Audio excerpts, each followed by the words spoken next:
एक दिन कम से कम 20 गोपियां सुबह सुबह मैया यशोदा के यहां पहुंची और मैया से बोली, क्या बोली? मैया से कहती हैं, अरे मैया तेरो लाला बड़ो उपद्रवी है गयो है, नेक बरज लइयो, नेक रोक लइयो, नेक समझा लइयो। तो मैया बोली, का कर दियो लाला ने? मैया बोली, का कर दियो लाला ने? तो गोपियां कहती, ये बताओ कि लाला क्या नहीं करता?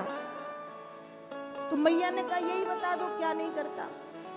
तो गोपियां क्या कह रही? वत्सानुमुंचन क्वचिद समये क्रोश संजात हासा इस्तेयम स्वादबत्यदधिपया कल्पितै स्तेय योगै मरकान भोक्षण विभजति सचेननाति भाण्डं भिनत्ति द्रव्यालाभे शग्रह कुपितो यात्युपकोष्यतो कान। शिकायत ले लेकर के गोपियां आती हैं और मैया से कहती हैं, वत्सानुमुंचन क्वचिद समये। आप जानती हो मैया तुम्हारा लाला क्या करता है? कहा क्या करता है? कहा बछड़े छोड़ देता है। वत्सानुमुंचन, बछड़े छोड़ देता है। कब? कहा वत्सानुमुंचन क्वचिद समय, किसी भी समय बछड़े छोड़ देता है, किसी भी समय। यदि गाय लगनी है सुबह के 7 बजे तो ये 5 बजे बछड़े छोड़ देगा, और जब ये 5 बजे बछड़े छोड़ देगा तो जो बछड़े वो हमारी गैया का आके दूध पी जाते हैं। अब जब दूध पी जाते हम गैया लगाने बैठती तो गैया हमें लात मारती है। ऐसा करता तुम्हारा लल्ला। मैया बोली, थोड़ा सा डांट दिया करे, मार दिया करे, आंखें दिखा दिया करे, डंडा दिखा दिया करे, डर जाएगा, बच्चा है। गोपियों ने कहा, तो आपको क्या लगता है क्या हमने ये नहीं किया होगा? किया है, बिल्कुल किया है। फिर कहा, जब हमने ये किया तो क्रोश संजात हासहा, हम गुस्सा करते हैं तो ये क्या करता है? बोलो, क्या करता है? दांत दिखा देता है, हंस देता है। और जब हंस देता है तो हंसता है फिर, तेरी मंद मंद मुस्कनिया पे बलिहार सांवरे, मैं बलिहार सांवरे। जब ये हंसता है तो इसकी मंद मंद मुस्कान इतनी सुंदर है, ये इतने अच्छे, इतने सुंदर तरीके से हंसता है कि हम अपना सारा गुस्सा भूल जाती हैं, हम सब भूल जाती हैं। ये ऐसे हंसता है। तो वत्सानुमुंचन क्वचिद समये, ये बछड़े छोड़ता है किसी भी समय। उपद्रव, पहले दिन की 20 गोपियों की ये शिकायत है। दूसरे दिन फिर गोपियां आई। अब जब दूसरे दिन फिर गोपियां आई शिकायत ले लेकर के, तो दूसरे दिन गोपियां कह रही हैं, मैया तेरो लाला बड़ो उपद्रवी है गयो। कहा, का कर दियो लाला ने? कहा, मैया ये ना पूछो। मैया बोली, बताओगी क्या किया? कहा, मैया यदि माखन छीके पे रखा रहता है तो ये आता है, फिर इनकी सीढ़ी बनती है। सीढ़ी मतलब नशैनी, पहले 6, फिर 4, फिर 2, फिर 1, और तब भी यदि मटकिया से माखन नहीं निकाल पाता तो लकड़ी से छेद करता। हमको डर लगता है कि कहीं गिर ना जाए, हाथ मुंह ना तोड़ ले, पर इसको डर नहीं लगता। तेरो लाला बड़ो उपद्रवी है गयो। दूसरे दिन गोपियां ऐसे कहती हैं। तीसरे दिन गोपियां फिर पहुंची, और तीसरे दिन जब गोपियां फिर पहुंची, आज क्या कर दिया? कहा, मैया जिसके घर में तुम्हारा लल्ला पहुंच जाए उसके घर की स्थिति हम क्या बताएं? कहा, बताओ। कहा, हमारे बुजुर्गों के हाथ की बनी बड़ी बड़ी मटकियों को भांडम भिनत्ती, क्या करता है?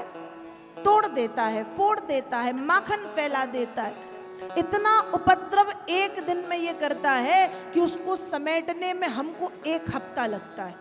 ऐसे गोपियां शिकायत ले लेकर के आती हैं। अब भगवान ने उपद्रव करना शुरू किया है, माखन चोरी की लीला भगवान ने शुरू की है। एक दिन की बात है, एक गोपी वृंदावन में आई, नई नई किसी दूसरे गांव से ब्याह करके आई। अब जब दूसरे गांव से वो ब्याह करके, विवाह होकर के उसका आया, तो दूसरी गोपियों से भगवान के लिए उसने सुनी थी बातें कि बड़ा उपद्रवी है, ऐसा बच्चा है, वैसा बच्चा है। तो वो गोपी कहती है, क्या तुम एक साधारण से बालक से डरती हो?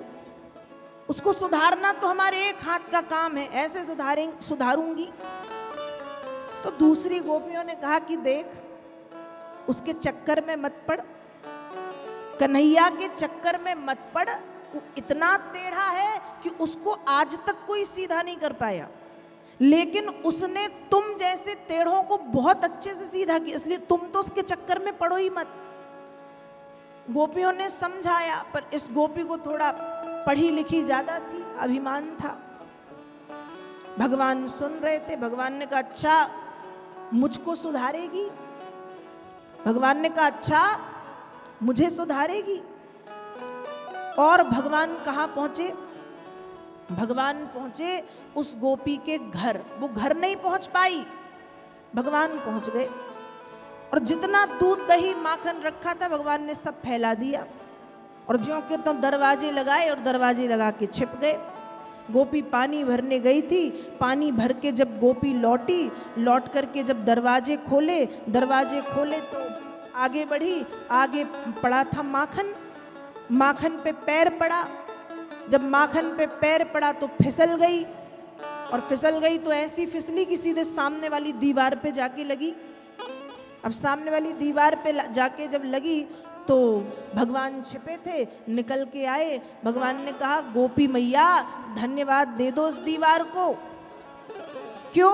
कहा, यदि आज ये दीवार ना होती ना तो तुम सीधे अपने मायके में दिखाई देती, पियर पहुंच जाती तुम अपने। भगवान ऐसा कह के चले गए। अब जब भगवान ऐसा कह के चले गए तो गोपी का गुस्सा चरम पे। 3-4 दिन तो शांत रही, फिर उसने क्या किया? उसने खूब सारा काली गाय का दूध, दही, माखन सब बिल्कुल इकट्ठा करके बनाया है। और जब उसने सब कुछ बनाया है, भगवान के कानों में खबर पहुंची। भगवान अपने मित्र मंडली के साथ चोरी करने के लिए पहुंचे हैं, और जब भगवान चोरी करने के लिए पहुंचे मित्र मंडली के साथ, तो गोपी ने भगवान को पकड़ने की एक योजना बनाई। योजना कैसी कि हर जगह उसने घंटियां लगाई हैं कि ये दरवाजे खोलेंगे, घंटी बजेगी, मैं पकड़ लूंगी। दरवाजे पे घंटी है, माखन की मटकिया जिस रस्सी पे टंगी हुई है उस रस्सी पे मटकी घंटी है। अब भगवान ने दरवाजे खोलने के पहले जब घंटियां देखी तो भगवान घंटियों से बोले कि देखो घंटी, आज तुम बजना मत, घंटी आज तुम बजना। घंटी ने कहा, प्रभु आप मना करो, मैं बज जाऊं, कैसे हो सकता? नहीं बजूंगी।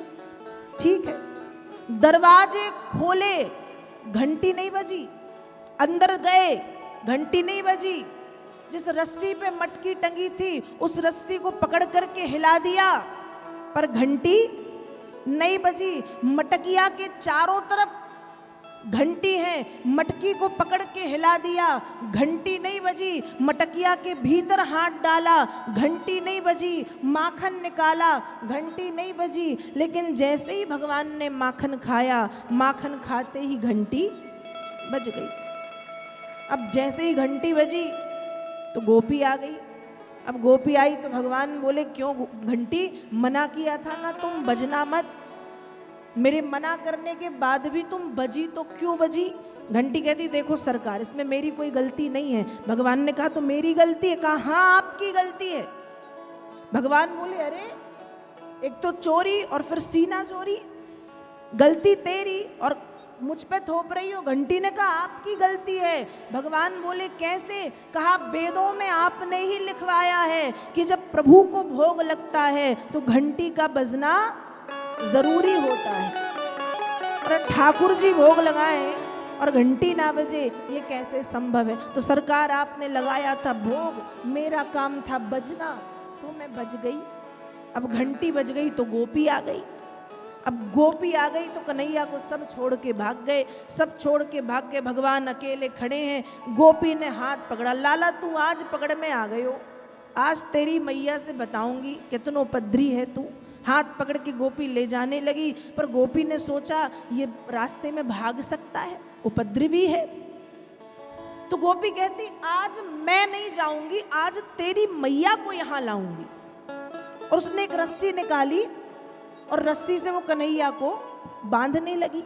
जब रस्सी से कन्हैया को बांधने लगी तो गोपी रस्सी की गांठ बांधने में थोड़ी कमजोर थी। वो गांठ बांधे वो खुल जाए, वो दोबारा बांधे खुल जाए।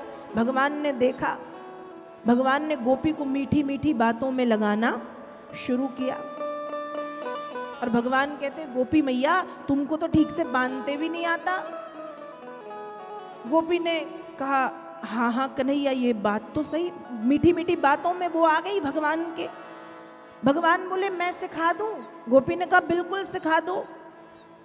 और भगवान बोले तो चलो यमुना जी किनारे किसी पेड़ के नीचे मैं अच्छे से तुमको बांधना सिखाऊंगा। यमुना जी किनारे एक पेड़ के नीचे गोपी को खड़ा किया। खड़ा करने के बाद 4 बार उसको रस्सी से लपेटा, 1 गांठ 2 गांठ 3 गांठ 4 गांठ।